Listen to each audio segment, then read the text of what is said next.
Chapter 11 Topic 17 Part 17 The Children Their Devotion to Islam. 17. Abdullah-bin-Amar bin As notes down Ahadith. Abdullah-bin-Amar bin As, radiyallahu anhu, was one of the most pious Sahaba. Daily he used to fast during the day, and finish one Quran during the night.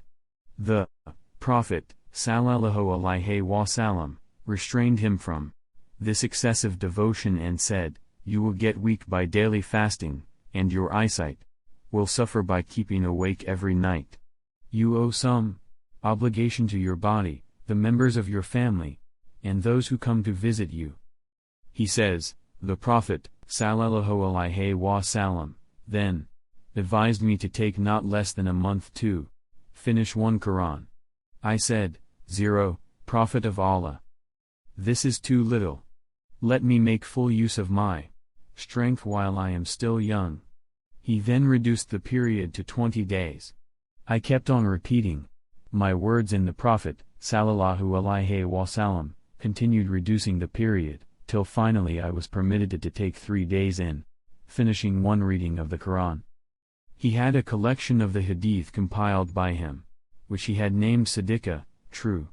He says, "I used to put down all that I heard from the Prophet, sallallahu alaihi wasallam.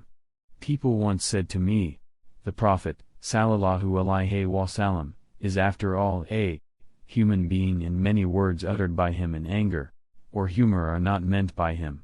You should not write each and everything spoke by him." I accepted the advice. On my once mentioning this to the Prophet, sallallahu alaihi wasallam, said, "You keep doing as before.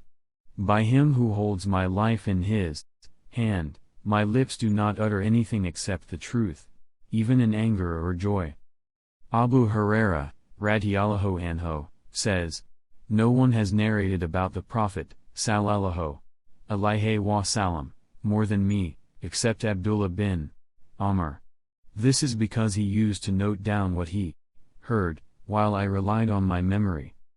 This is wonderful, especially when we know that most of his time was reading the Quran and other acts of piety."